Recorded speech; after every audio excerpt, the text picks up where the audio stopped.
Então, como eu avisei, né, na última aula lá, a gente ia dar uma pausa no curso de Teologia Sistemática e ia começar um outro curso, que é o curso de Interpretação Bíblica, né, de exegese mesmo. Então a gente vai ter aí, depois eu pretendo voltar com aquele curso, mas a gente vai dar uma pausa e vai falar um pouco de interpretação bíblica. Então, hoje a primeira aula, hoje é meio... só o feijão com arroz mesmo. Semana que vem que a gente começa de verdade a aula aqui. Hoje a gente vai tratar algumas questões introdutórias aí que são importantes para a gente interpretar a Bíblia, certo? Então qual é o objetivo desse curso, desse módulo de interpretação bíblica? O objetivo é que a gente aprenda a aplicar a metodologia da exegese. Daqui a pouco eu vou falar qual é a metodologia da exegese, mas a gente tem que aprender a aplicar essa metodologia. E o que a gente quer com ela? A gente quer determinar o sentido de um texto bíblico. Esse é o objetivo da exegese, esse é o nosso objetivo aqui. O que esse texto bíblico diz? Essa é a pergunta que a gente vai estar se fazendo o tempo todo, toda a aula. Então, a gente vai aplicar a metodologia para determinar o sentido. Mas eu não quero parar por aí. Então, também é o objetivo desse curso. Aprender a registrar essas descobertas num que a gente chama de ensaio exegético. Então, a gente vai aprender aqui na Escola Dominical a construir um ensaio exegético. E aí, para isso, eu vou pedir que nas próximas aulas os irmãos tragam mesmo caderno e caneta, e a gente vai, o computador, o que for, e a gente vai mesmo escrever. Aquelas cadeiras lá que tem apoio, talvez seja isso pra gente. De repente, a gente pode usar aquelas cadeiras lá. Eu vejo isso para a próxima aula.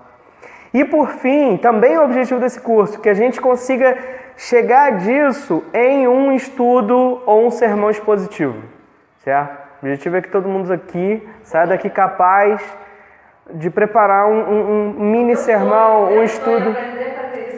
É um estudo expositivo, certo? Porque esse é o objetivo da exegese. Não adianta a gente aprender a interpretar a Bíblia. Bom, adianta, né? A interpretar a Bíblia é só pra gente, mas é melhor ainda quando a gente aprende e consegue aplicar isso, consegue transformar isso numa coisa útil. Quer você vá usar isso como um sermão para pregar mesmo, ou quer você vá usar isso para escrever um estudo, ou sei lá, dar aula para as crianças, estudar em casa. Então, eu queria que a gente chegasse nisso. Então, a gente tem 3 objetivos aí no nosso curso, certo? Não é apenas aprender a metodologia. Eu quero ensinar a metodologia, mas também quero as outras 2 coisas. Esse conteúdo vai estar lá também?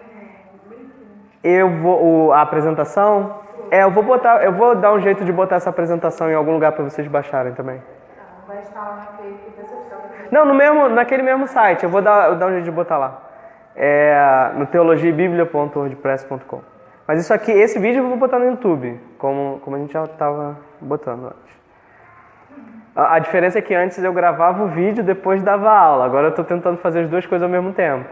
Não sei se vai dar certo, mas vamos lá.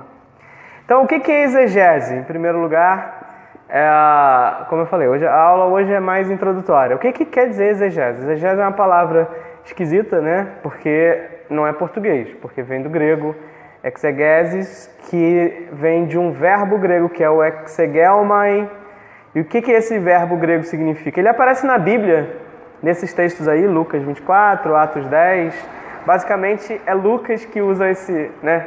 Ele aparece no Evangelho de Lucas e no livro de Atos, que foi escrito por Lucas. Então, é um verbo que Lucas gostava de usar. Quando ele aparece na Bíblia, ele aparece no sentido de narrar ou referir. E João usa uma vez no sentido de apresentar, revelar, né? Mas é um verbo que também pode significar explicar. Então, o que é exegese? Exegese é a prática da explicação, da interpretação do texto bíblico. É isso que é. Pensa nisso, nesse sentido de explicar. Exegese é explicar. Você lê um texto bíblico, aí eu pergunto para você, explica o que você acabou de ler. Certo? Explica para mim. Você vai ter que usar as suas palavras, você vai ter que ter entendido qual é o objetivo daquele texto para poder dizer a ideia central daquele texto nas suas palavras. Isso é exegese. É isso que a gente quer. Exegese é É um conjunto de técnicas, um conjunto de metodologias que a gente usa para interpretar a Bíblia, para explicar a Bíblia, certo? Para explicar. Ler um texto bíblico, o que está escrito aqui, certo? Então, essa é a ideia da exegese. E aí, quando a gente fala de exegese, eu não sei quanto aos irmãos, mas muitas vezes quando eu falo de exegese, as pessoas pensam em hermenêutica também, porque exegese e hermenêutica, no seminário, são duas disciplinas que a gente tem que andam lado a lado, exegese e hermenêutica. E as pessoas, às vezes, não sabem qual é a diferença entre exegese e hermenêutica e não sabem porque... Ninguém sabe, na verdade, porque ao longo dos anos... Teve épocas em que eles chamavam de hermenêutica aquilo que hoje a gente chama de exegese, e que chamavam de exegese aquilo que hoje a gente chama de hermenêutica. Então isso ficou meio confuso ao longo das eras e é confuso para todo mundo. E dependendo do autor, se pegar um livro de exegese, um livro de hermenêutica, dependendo do autor, eles vão adotar significados diferentes para essas duas disciplinas. Mas eu vou usar essa definição aí, que é a definição do Carson. Carson é um autor muito bom nessa área de interpretação bíblica, teologia bíblica. Então ele faz aí uma distinção entre exegese e hermenêutica, né? Então ele diz aí que a exegese se relaciona à real interpretação de um texto. A hermenêutica se relaciona à natureza do processo interpretativo, certo? Na exegese eu vou aprender a interpretar o texto bíblico. Na hermenêutica eu vou discutir quais as formas que eu tenho para interpretar o texto bíblico. A hermenêutica é uma coisa meio, né, discutir como fazer. A exegese é o fazer. A hermenêutica vem primeiro que a exegese. No seminário, primeiro tem a hermenêutica, depois a exegese. Mas, por outro lado, a hermenêutica ela é mais filosófica, quando você faz pós-graduação, muita gente faz pós-graduação em hermenêutica, porque a hermenêutica é que vai estudar se a exegese está certa, se o que você fez faz sentido ou não. Então, a hermenêutica vem meio antes e depois, então é meio paralelo. Então, eu acho que essa parte aí que está destacada, eu acho que é importante, que ele diz assim, a exegese termina dizendo o seguinte, essa passagem significa isto, ou aquilo. Esse é o final da exegese. O final da exegese é eu chegar e dizer, esse texto bíblico quer dizer isso. A hermenêutica não. A hermenêutica, ela termina dizendo, esse processo interpretativo constitui-se das seguintes técnicas e pressuposições. Ela não estuda a Bíblia, ela estuda o processo. Esse processo, você está assumindo isso, você está assumindo aquilo, você está fazendo isso, está fazendo aquilo. Enquanto que a exegese realmente é como se fosse a exegese é o professor, a hermenêutica é o pedagogo, certo? A exegese realmente está lá dando aula e a hermenêutica está estudando como dar aula, como fazer as coisas. Fazendo uma comparação aí. Uma outra comparação também, que é o Carson que faz e que eu acho também interessante, é assim, a gente comparar a exegese e a hermenêutica com um jogo de futebol, certo? Se interpretar a Bíblia fosse um jogo de futebol, hermenêutica seria o estudo das regras do campo. O campo tem que ter, 100 e poucos metros por 70 e poucos metros, tem que ter um gol de cada lado, são 11 jogadores de cada lado, enfim, isso é hermenêutica, você está estudando as regras, a limitação do campo. A exegese seria o estudo de, tá bom, sabendo todas essas regras, como é que eu faço para ganhar uma partida? Percebe? A exegese é o objetivo. Como é que eu ganho a partida? Eu não quero... eu já sei as regras, mas eu quero ganhar.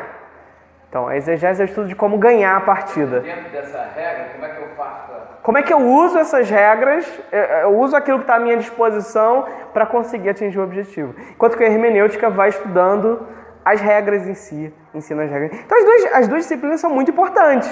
Eu não posso ter só a exegese, eu preciso de alguém sempre conferindo e olhando e me ensinando os meus pressupostos da exegese, mas eu também não posso ficar só nos pressupostos, na técnica, eu tenho que pegar e interpretar a Bíblia. Então, as duas disciplinas são importantes, mas a hermenêutica ela não é um fim em si mesma, ela serve à exegese. Certo? A hermenêutica faz tudo isso para poder dizer para a exegese, olha, está aqui, prontinho, é isso aqui que você tem que considerar. E a exegese pega e aplica. Tá claro? Certo? Exegese, diferença entre exegese e hermenêutica. E aí dentro disso, a gente, só para deixar registrado aqui, que a gente vai seguir nesse curso aquilo que a gente chama de hermenêutica reformada. Como a hermenêutica estuda o processo interpretativo, então a gente pode dizer que existem várias hermenêuticas, no plural, certo? Existe essa que eu estou chamando de hermenêutica reformada, é aquela hermenêutica que a gente utiliza na igreja reformada, na igreja presbiteriana, nas igrejas tradicionais, mais ortodoxas. Então, é hermenêutica reformada. Mas existem outras. Existe a hermenêutica dispensacionalista, existe a hermenêutica liberal, existe a hermenêutica neo-ortodoxa. Cada uma delas tem um certo conjunto de pressupostos, um certo conjunto de técnicas que vão ser usadas para interpretar o texto bíblico. E aí o que você tem que fazer é escolher qual desses pressupostos eu acredito. Eu acredito nesse. Então, essa é a minha hermenêutica. Dentro dessa hermenêutica eu vou fazer exegese. Se eu escolher outra hermenêutica, se a gente tivesse escolhido a hermenêutica liberal, Deus me livre, mas se esse fosse o caso, a gente tivesse escolhido a hermenêutica liberal, a gente teria uma outra exegese. A exegese seria muito diferente da hermenêutica reformada. Certo? Quem confere a hermenêutica é a teologia. A teologia que vai dizer, essa hermenêutica bate com a realidade. Então a gente aqui vai adotar a hermenêutica reformada. Qual é o pressuposto básico da hermenêutica reformada? A hermenêutica reformada acredita que as escrituras são a palavra de Deus. Certo? A Bíblia é a palavra de Deus. A Bíblia não contém a palavra de Deus. Tem palavra de Deus e tem mais um monte de outra coisa. Não. Também não é verdade que a Bíblia não é a palavra de Deus, certo? A Bíblia é só um livro como outro qualquer, como um livro de Machado de Assis. Não, também não é verdade. A hermenêutica reformada acredita que a Bíblia é a palavra de Deus. Tudo que está na Bíblia é a palavra de Deus. E aquilo que Deus quis deixar registrado pelas gerações é o que está na Bíblia. Certo? A Bíblia é a palavra de Deus, é igual. E também acredita que a inspiração da Bíblia e aí tem os quatro pontos aí da inspiração bíblica. Que a gente já falou isso aqui no curso de teologia, nos módulos de bibliologia, mas só para lembrar. Então, inspiração plenária. O que quer dizer a inspiração plenária da Bíblia? Significa que a inspiração, que Deus inspirou tudo o que foi registrado. Não apenas aquilo que diz respeito à doutrina, mas aquilo que diz respeito a eventos históricos, a eventos científicos. A Bíblia não foi escrita para ensinar história, nem foi escrita para ensinar ciência. Mas quando a Bíblia toca num assunto de história ou de ciência, aquilo que a Bíblia diz é verdade. Deu para entender? Não é que a Bíblia vai te ensinar tudo o que você precisa saber sobre história ou ciência. Ela não vai, não é esse o objetivo. Mas quando ela fala, aquilo é verdade. A inspiração engloba tudo. Engloba doutrina, engloba tudo que a Bíblia diz sobre todos os assuntos. A inspiração também é orgânica. O que é isso? A gente viu inspiração orgânica lá no curso de bibliologia. Inspiração orgânica quer dizer que Deus não anulou a personalidade do autor. Certo? Então, se você tem um autor bíblico que era mais falante, isso vai estar refletido naquilo que esse autor escreveu. Se você tem um outro autor bíblico que era mais melancólico, isso vai estar refletido no que ele escreveu. Você lê o livro de Jeremias, não é igual ao livro de Isaías. Embora tanto Jeremias como Isaías sejam profetas, sejam inspirados por Deus, aquilo que eles disseram é a palavra de Deus, mas embora seja a palavra de Deus, o jeito de Jeremias está lá, nas entrelinhas do que ele escreve, o jeito de Isaías também está lá.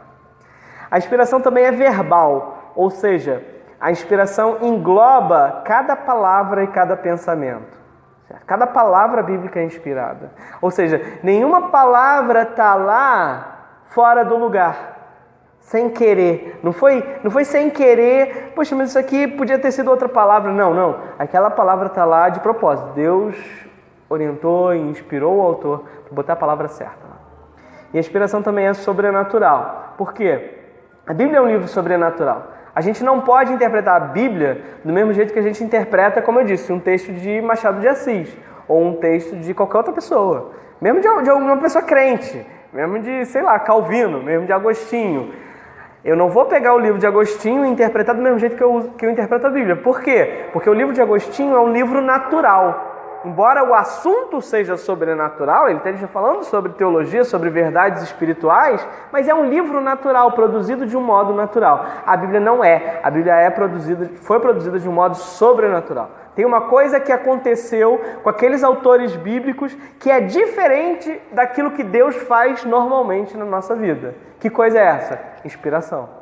Inspiração é o nome desse ato de Deus sobrenatural. Os nomes inspirados por Deus.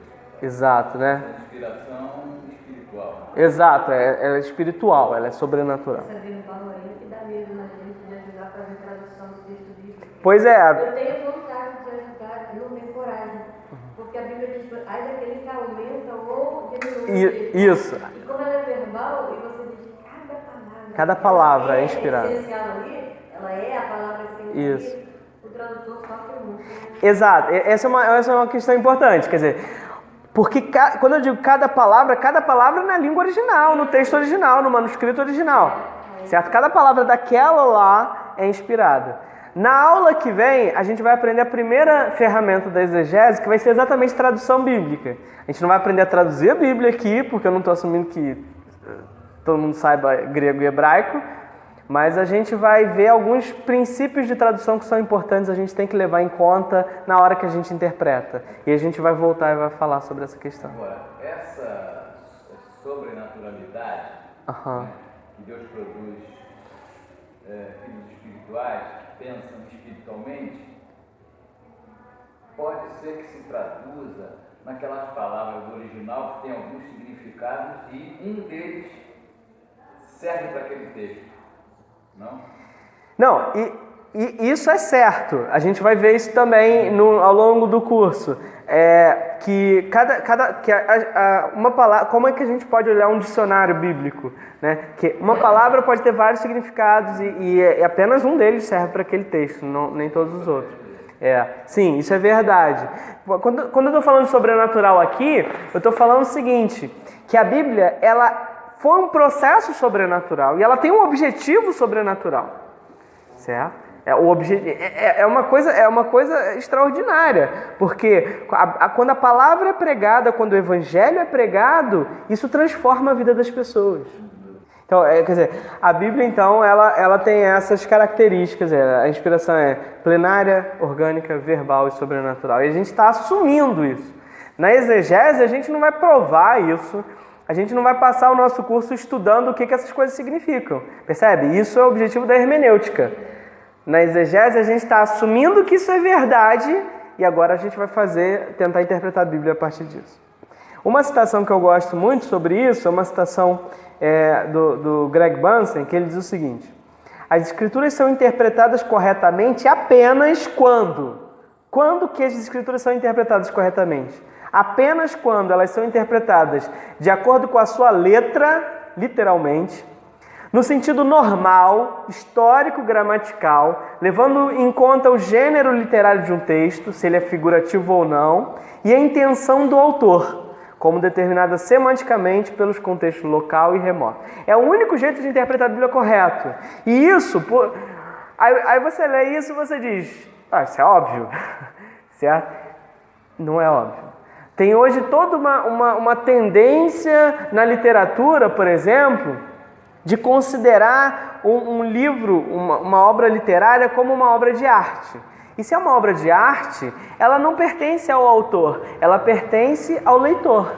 E se ela pertence ao leitor, o leitor interpreta do jeito que quer. Tem sido essa a tendência, certo?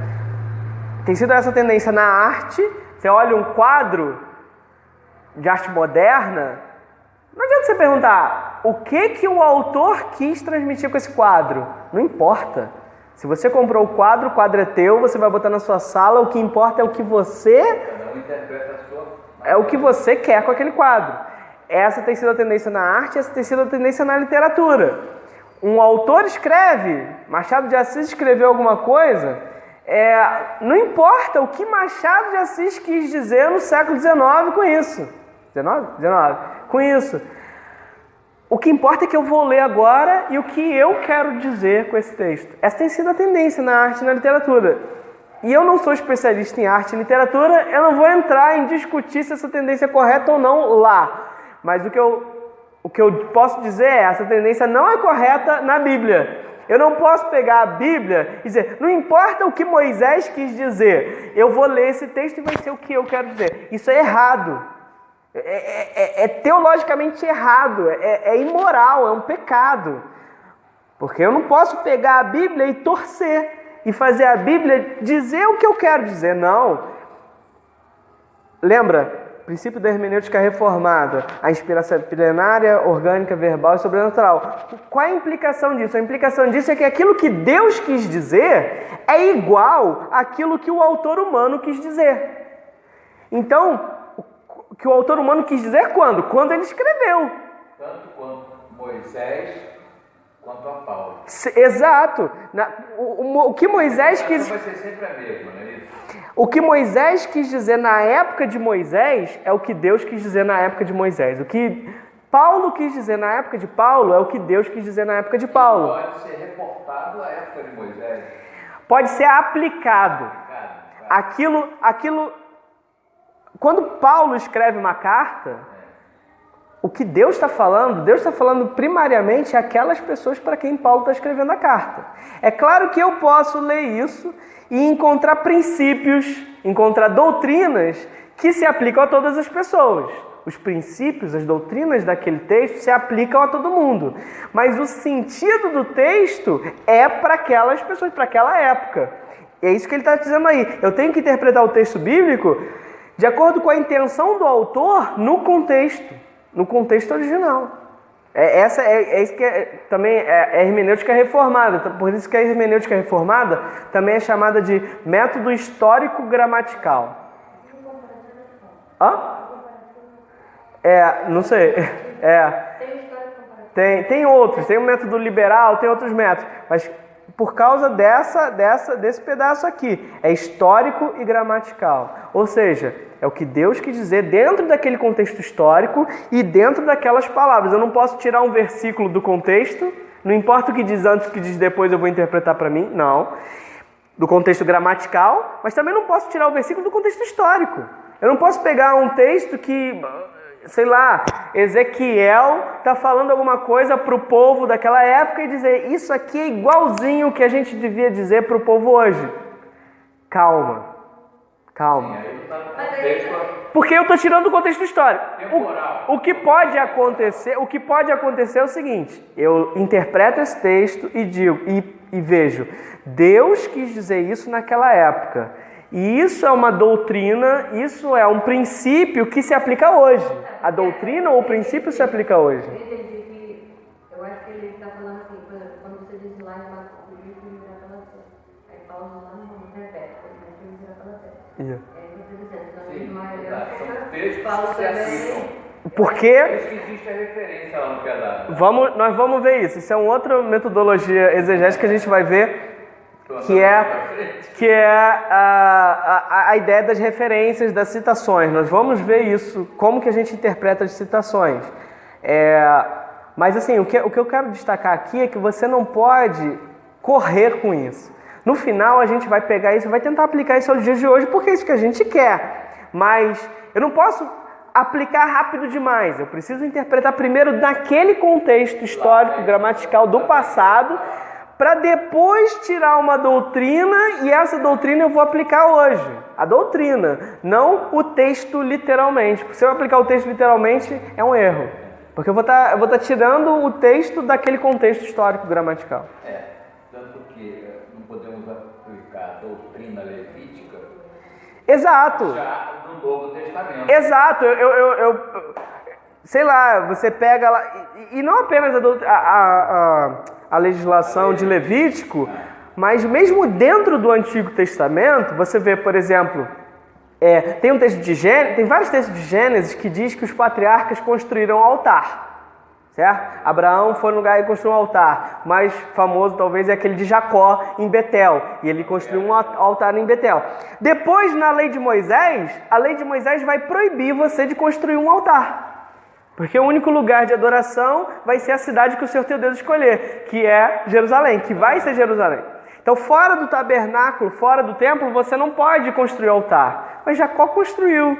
Aí se você pega aquele texto de Jacó e aplica para hoje, então vamos construir um altar aqui hoje. Não, peraí. O que isso quis dizer naquela época, naquele contexto? Isso quis dizer que, sei lá, Jacó era devoto a Deus, Jacó tinha temor de Deus, Jacó queria a presença de Deus. Essa doutrina se aplica hoje, você deve também querer temor de Deus e tudo. Entende? A doutrina, não o ato, não necessariamente o ato. Às vezes o ato também, mas não necessariamente. Tá claro? Então, o único jeito de interpretar as escrituras corretamente é quando a gente interpreta elas no sentido literal, histórico, gramatical, de acordo com o gênero, de acordo com a intenção do autor. Não é a minha intenção como intérprete que importa, é a intenção do autor original. Então agora eu vou falar um pouco sobre o processo da exegese. O que é a metodologia exegética? A metodologia exegética é a aplicação do processo da exegese. Qual é o processo da exegese? Qual é o objetivo, então, da exegese? De novo, está nesse slide aí, está cortado, mas espero que vocês já saibam. Prova. Questão número 1 da prova de exegese. Qual o objetivo da exegese? Entender o que Deus quer dizer, né? Com um dado texto bíblico. Pega um texto bíblico, o objetivo da exegese é o que Deus quis dizer aqui. E qual é a ferramenta principal que eu tenho para fazer isso? A hermenêutica reformada vai me dar a ferramenta principal, porque a hermenêutica reformada vai me garantir o quê? Que aquilo que Deus quis dizer é igual àquilo que o autor humano quis dizer no contexto original. Isso é um princípio extraordinário. Porque se a gente ficasse só, eu tenho que descobrir o que Deus quis dizer, e isso não é necessariamente igual àquilo que o autor humano quis dizer. Existem hermenêuticas que consideram isso, a hermenêutica mística, a hermenêutica judaica, a hermenêutica medieval eram assim, e aí você fica meio que numa paranoia. Como é que eu chego no que Deus quis dizer? Eu dependo de uma revelação bíblica agora, de uma revelação divina agora, e para conseguir entender o texto bíblico, a hermenêutica reformada vai me dar o princípio fundamental. Aquilo que Deus quis dizer é igual ao que o autor humano quis dizer. Aí ficou mais fácil. Porque então na exegese, o que eu vou buscar? O que Moisés quis dizer, o que Paulo quis dizer, o que João quis dizer, o que Davi quis dizer. Para mim fica mais fácil dizer assim, na minha cabeça. A Bíblia é a palavra de Deus. Tudo que está ali é a palavra de Deus. Isso. Foi fulano, foi Bertano, mas não foi Deus através Sim. dele. Aí eu digo assim, foi Deus através dele. Então para mim eu compreendo assim, tudo que está aqui é o que Deus está dizendo. Não, tá certo essa ideia de que foi Deus através deles. Mas a hermenêutica reformada te diz mais uma coisa. Não apenas foi Deus através deles, mas Deus não anulou a personalidade deles. Deus não anulou o contexto histórico em que eles viviam. O que significa que aquilo que Deus quis dizer com aquele texto é igual àquilo que Jeremias, ou Paulo, ou Pedro quiseram dizer com aquele texto na hora que eles estão escrevendo. E isso é importante, porque se não fosse assim, eu ia cair no que eu falei, na hermenêutica medieval, na hermenêutica mística. Caramba, o que Deus quis dizer? Eu vou tentar ter uma revelação divina aqui para saber o que Deus quer dizer. Eu não preciso dessa revelação. Exato, não é psicografado, no sentido de anular a personalidade do médium, do meio. Não, a personalidade dele está ali. E porque a personalidade dele está ali, eu posso estudar a personalidade deles, eu posso estudar o contexto histórico, eu posso estudar quem eles eram, o que eles queriam, quem eram os leitores originais. E aí quando eu estudar essas coisas, eu vou descobrir o que eles quiseram dizer. Paulo, Moisés, Davi, João, Pedro. E a hermenêutica reformada me garante o seguinte, que isso que Paulo quis dizer é o que Deus quis dizer. Isso que Pedro quis dizer é o que Deus quis dizer. A hermenêutica reformada está fazendo o link final, o elo final. Deu para entender? Deu para entender como isso é importante? Se eu não tivesse esse elo final, eu ia estudar, e ia chegar à conclusão. Paulo quis dizer isso. E alguém ia me perguntar, tá, mas o que Deus quis dizer? Eu não ia ter como responder.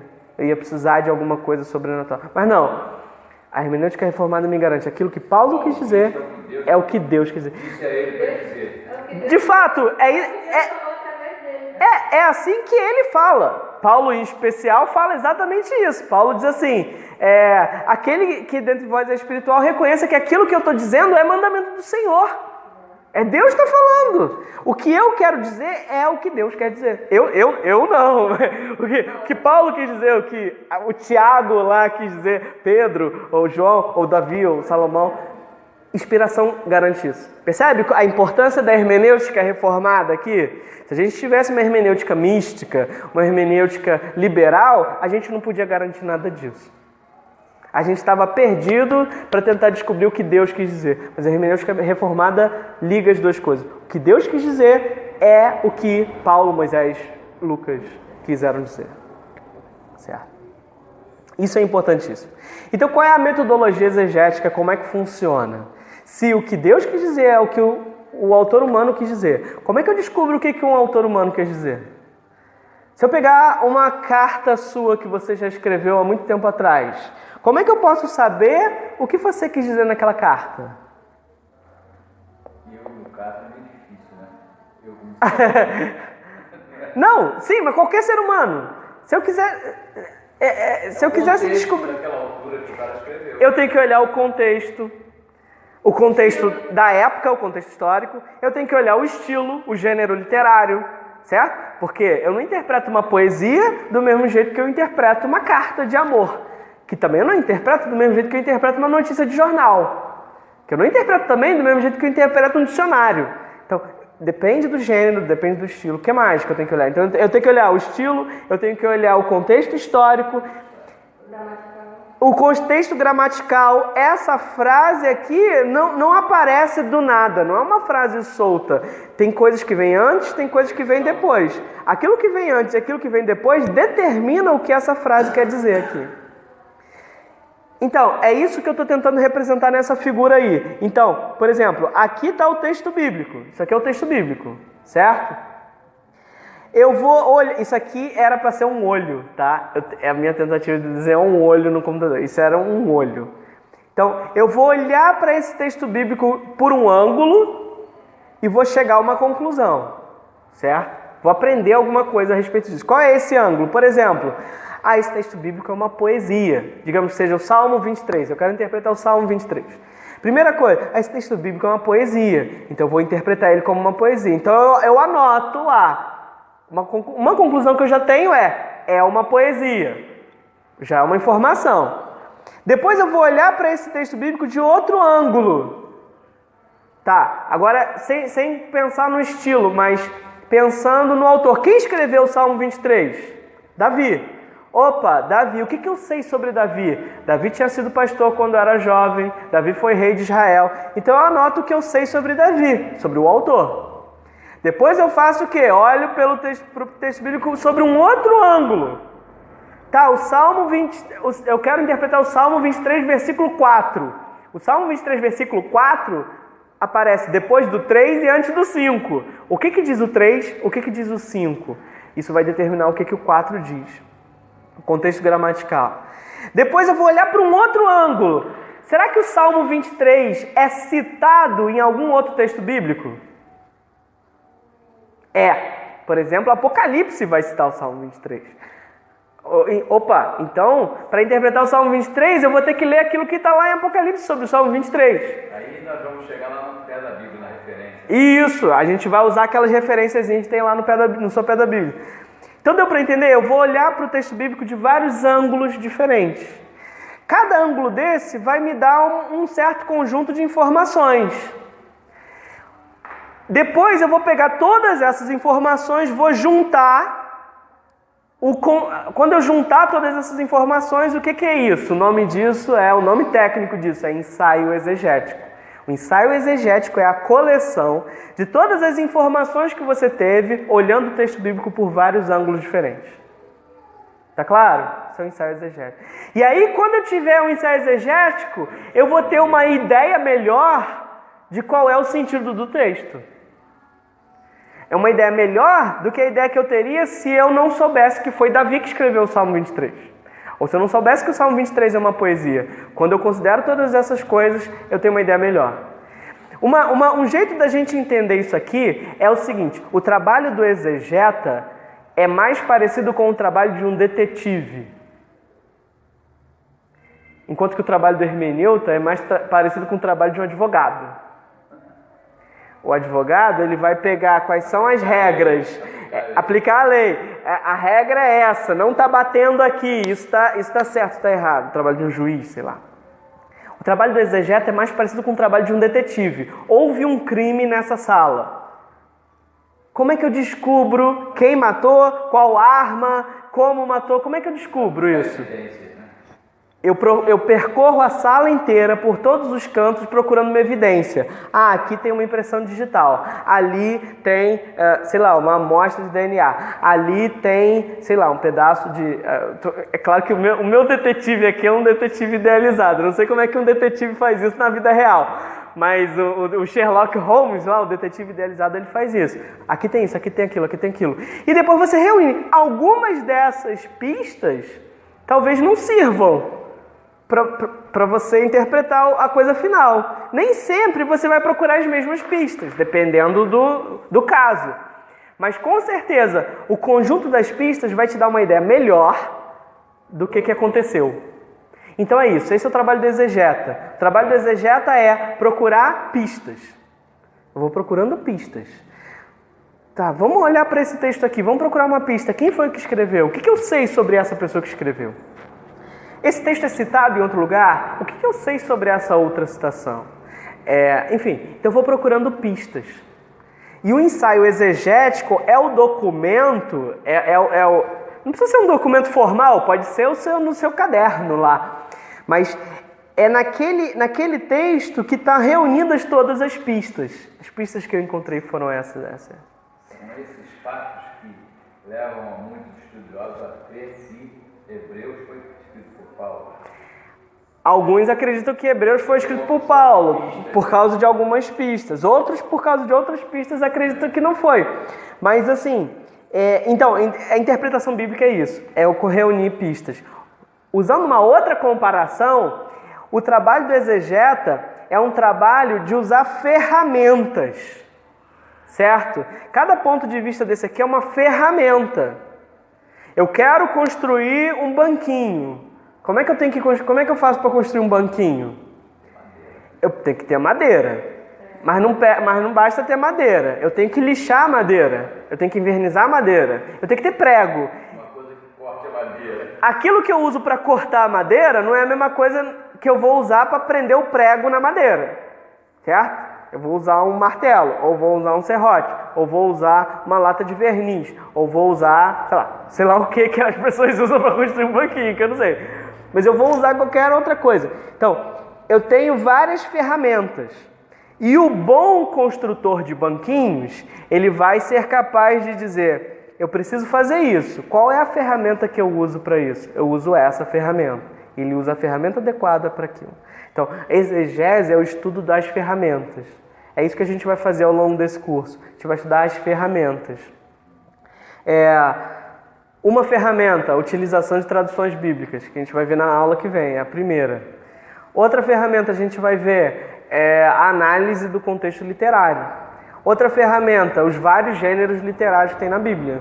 Outra ferramenta, a análise estrutural, a análise de como uma palavra se conecta com outras palavras naquele texto. Como que uma frase se conecta com outras frases. Outra ferramenta, o estudo de vocábulo, o que cada palavra pode significar. Outra ferramenta, o contexto histórico, levar em conta quem era Paulo, para quem Paulo está escrevendo, como que isso influencia o significado do texto. Deu para entender? Então a gente vai usar essas várias ferramentas. Cada ferramenta vai me dar uma conclusão. No final eu vou pegar todas essas conclusões, juntar no documento. Isso é um ensaio exegético. Agora, e isso já nos dá uma ideia importante. A ideia importante é a seguinte: eu sempre preciso usar todas as ferramentas? Não. Vai ter textos que não importa quem escreveu. Não importa quem escreveu aquele texto, eu consigo interpretar o texto sem saber quem escreveu. Alguém me dá um exemplo de um texto bíblico assim? Um texto bíblico em que não importa quem escreveu. Não são as cartas de Paulo. As cartas de Paulo importa quem escreveu, importa quem era Paulo. Um exemplo de um texto bíblico em que não importa quem foi que escreveu. Quer um exemplo? Alguns salmos. Salmo, sei lá. Tem vários salmos que a Bíblia não diz quem foi que escreveu. E quando a Bíblia não diz, a gente crê o quê? Tudo aquilo que a gente precisa para interpretar está na Bíblia. Então, o livro de Hebreus, que ninguém sabe quem é. O livro de Hebreus é um exemplo.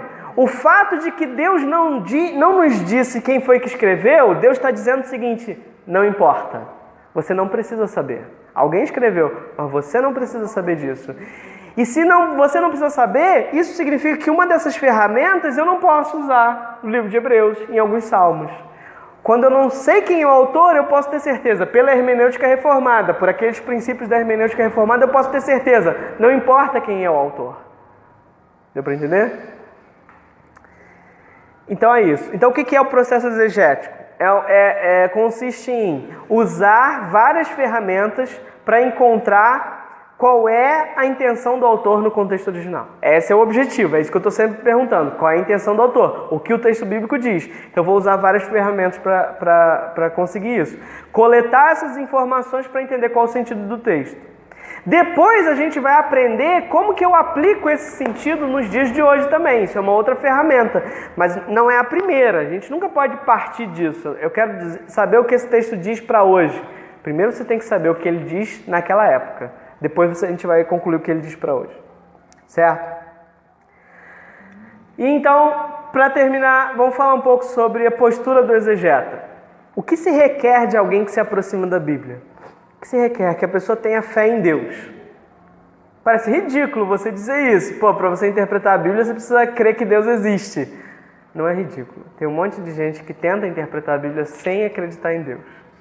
Na verdade, em alguns seminários, em algumas universidades, se você disser que está assumindo que Deus existe para interpretar a Bíblia, está assumindo que Deus é como a gente acredita que Ele é para interpretar a Bíblia, eles vão dizer que você não está sendo científico, que você não está sendo racional e você vai ser rechaçado naquele contexto. Ciências da religião. Exato. Mas, gente, eu não posso abrir mão da minha fé. Isso é uma visão, preconceituosa, é uma visão antiquada, estilo século XVIII, eles acreditavam nessas coisas, hoje em dia isso já está caindo em desuso. E mais, é uma visão imoral, é uma visão moralmente errada. É moralmente errado dizer que eu não preciso acreditar que Deus existe para fazer qualquer coisa. Se a Bíblia diz que o temor do Senhor é o princípio da sabedoria, é o começo. Você quer ser sábio? Temor do Senhor, princípio. Então, fé em Deus. Fé na inspiração verbal e plenária das Escrituras. A gente acredita aquilo que a Bíblia diz sobre ela mesma, que ela é inspirada por Deus, ela é a palavra de Deus. Dependência do Espírito Santo. A gente não interpreta a Bíblia, como eu falei, ela é um livro sobrenatural. A gente não interpreta a Bíblia como a gente interpreta qualquer outra coisa. Como a gente interpreta uma cartinha que alguém escreveu pra gente. Não, a gente precisa do Espírito Santo. A gente precisa da iluminação. Então, quando a gente for interpretar a Bíblia, a gente precisa orar antes e depois. A gente precisa dizer: Senhor, abre os olhos do meu coração. É isso que está em Efésios 1,18, né? Paulo pede para que Deus abra os olhos do nosso entendimento, para que a gente consiga ver. As coisas espirituais se discernem espiritualmente. A gente precisa que Deus ilumine o nosso coração. A gente precisa de humildade, certo? Em que sentido a gente precisa de humildade? A gente precisa de humildade seguinte: se você lê um texto bíblico e conclui que aquilo que Deus está dizendo ali vai contra algo que a forma como você está vivendo a tua vida, a vida inteira, você tem que ter a humildade de dizer: eu estou errado, eu preciso mudar, eu vou fazer o que o texto bíblico está mandando, eu não vou fazer aquilo que eu sempre fiz a vida inteira. Não tem sentido eu querer interpretar a Bíblia se quando eu souber o que o texto bíblico diz, eu vou ignorar. Então não interpreta, então não tem o trabalho todo, certo? A gente tem que ter humildade. Então interpretar o bel prazer, né? Interpretar o seu bel prazer, exato. E até problema para você mesmo. É claro. Tomar conhecimento da coisa, Exato. Precisa de paciência, certo? A interpretação bíblica não é uma coisa fácil, não é uma coisa simples. Nem sempre, às vezes é fácil. Certos textos bíblicos são fáceis de interpretar, mas alguns não são. Então, eu preciso de paciência, não, peraí, deixa eu estudar de novo, deixa eu olhar de novo, deixa eu usar aquela outra ferramenta, eu ainda não estou entendendo direito. Será que tem alguma outra ferramenta que eu posso usar para entender isso? Certo? E precisa de amor. E aí amor, eu tenho uma citação de Agostinho que eu acho que é muito legal sobre amor, que ele diz assim: quem quer que pensa que entende as Sagradas Escrituras ou qualquer parte delas, mas as interpreta de modo que não leve a edificar esse duplo amor a Deus e ao próximo, ainda não as entendeu como deveria. Entender a Bíblia para sair por aí discutindo com as pessoas, discutir por discutir, para não chegar em lugar nenhum, discutir pelo prazer da discussão, ou entender a Bíblia para sair por aí atacando as pessoas. Não, peraí, você ainda não entendeu como deveria. Estuda de novo, estuda mais um pouco. O amor. Paulo vai falar que se eu não tiver amor, não adianta ter fé, não adianta, né? Serei como o bronze que sou, como o símbolo que retine. Se eu não tiver esse amor a Deus e amor ao próximo, a tarefa da exegese está fadada ao fracasso. Sobre isso eu queria ler um texto bíblico sobre a postura do exegeta. Vamos abrir a Bíblia em Isaías, capítulo 66. Isaías 66, versículo 2.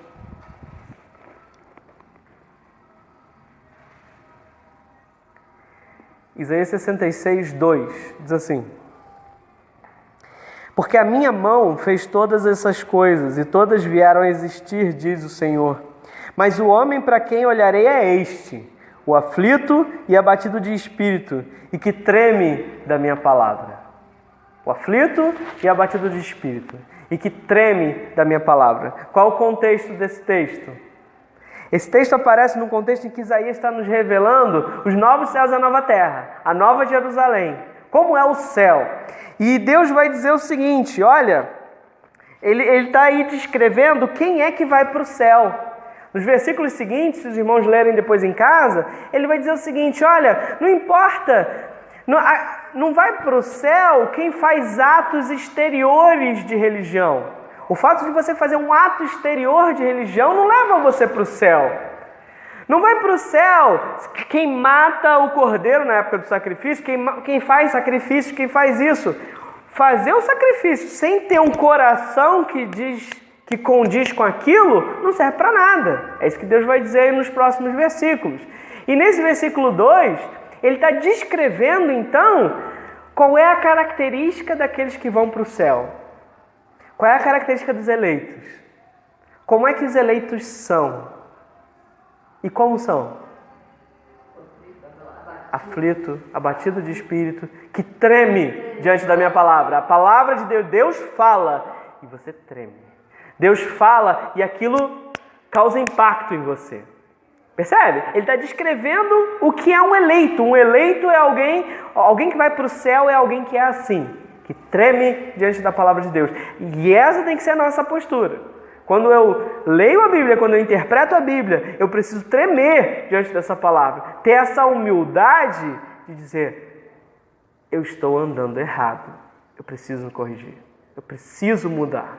Porque, senão, a gente está mostrando que a gente não é eleito. A gente está mostrando que a gente, na verdade, nunca foi regenerado. Então, se a gente é regenerado, a gente precisa agir assim. Esse é o caminho. É esse a pessoa para quem Deus olha. O aflito, o abatido de espírito, que treme da minha palavra. Quando Deus fala, isso te aflige, isso te atinge, isso te abate muitas vezes. Isso faz você tremer. Por quê? Porque é Deus que está falando, não é uma palavra qualquer. Certo? Então, essa é a postura que a gente vai tentar seguir nesse curso. Tá bom? Alguém tem alguma dúvida? Se alguém quiser mais informações, a gente vai tentar nesse curso seguir esse livro, né? Fazer o merchan, que é o meu livro. O livro que eu e Mônica... Meu não, nosso. Meu é Injustiça. Eu e Mônica escrevemos o livro de exegese. Então, eu não vou dar no curso todas as informações que estão no livro, senão não tem graça. Porque o livro é grande também, eu vou tentar fazer um curso mais resumido, o curso aqui vai ser um pouco mais simples, mas assim, quem quiser mais informações, aprofundar mais, está no livro. Certo? Quem quiser comprar o livro também pode comprar. Então esse é o livro que a gente vai seguir. Não precisa ter o livro para fazer o curso, mas se quiser adquirir, contribuir também, pode. Certo? Então, essa é a bibliografia do curso. É basicamente o meu livro. Eu vou seguir... Eu já estudei isso, eu não vou estudar tudo de novo. Eu vou pegar de novo um monte de documento. Esse livro aqui. Introdução à Exegese Bíblica, Antigo e Novo Testamento. Oi. Essa aí é a postura que a gente deve manter, fazer todo esse estudo para conseguir entender o texto, para interpretar corretamente. Correto. Agora me diz, uma pessoa lá no interior que nunca teve acesso ao estudo, e você, assim, ouve aquela pessoa pregar, e você tem absoluta certeza que ela está falando ali unção. Isso é uma coisa importante. Então, o que você está falando, para quem perdeu aqui, o que ela está falando é o seguinte: tá, a gente está dizendo que tem todo esse trabalho, tem toda essa coisa, mas às vezes você vê uma pessoa que não tem tanto estudo, que não tem nem a estrutura para saber disso, nem em português, quanto mais na língua dos originais, e a pessoa consegue interpretar a Bíblia e o que ela fala e você vê e está batendo certinho com o que o texto diz. Isso acontece. O que é isso?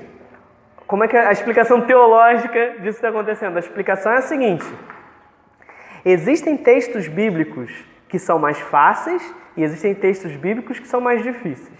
Existem textos bíblicos que são mais claros e existem textos bíblicos que são mais obscuros. Os pais da igreja usavam essa ideia do claro e do obscuro. E existem textos bíblicos que são mais claros para mim e que pode ser mais obscuro para você. Para mim, dada a minha experiência de vida, dado tudo aquilo que eu passei, talvez certos textos bíblicos sejam mais fáceis para mim do que para você e vice-versa.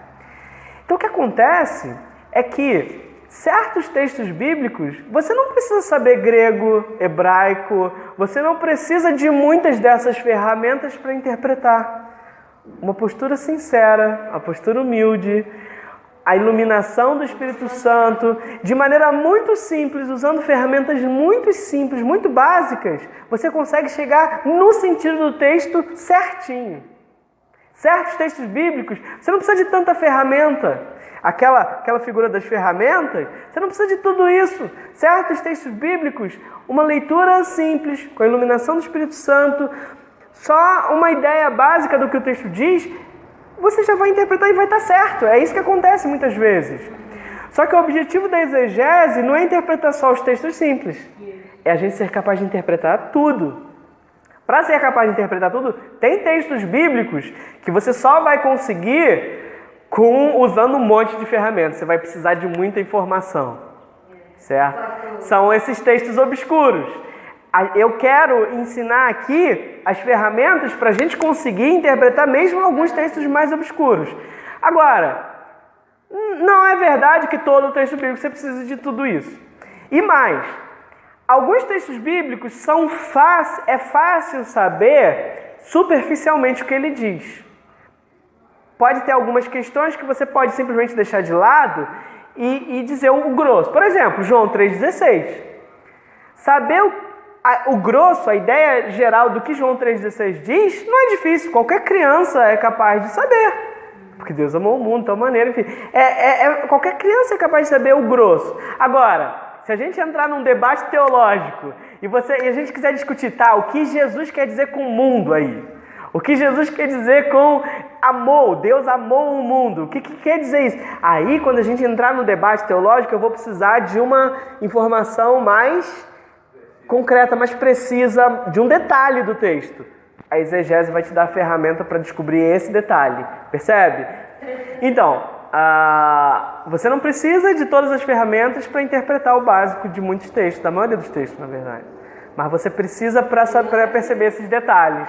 para perceber, para interpretar certos textos mais difíceis. Então a gente vai aprender todas as ferramentas, como eu disse, nem sempre você vai usar todas elas, nem sempre todas elas são relevantes. Às vezes uma ou outra ferramenta é relevante e você já conseguiu o que você precisava para aquele texto. Tudo bem, se você está num debate teológico, aí você vai precisar de ferramentas mais pesadas.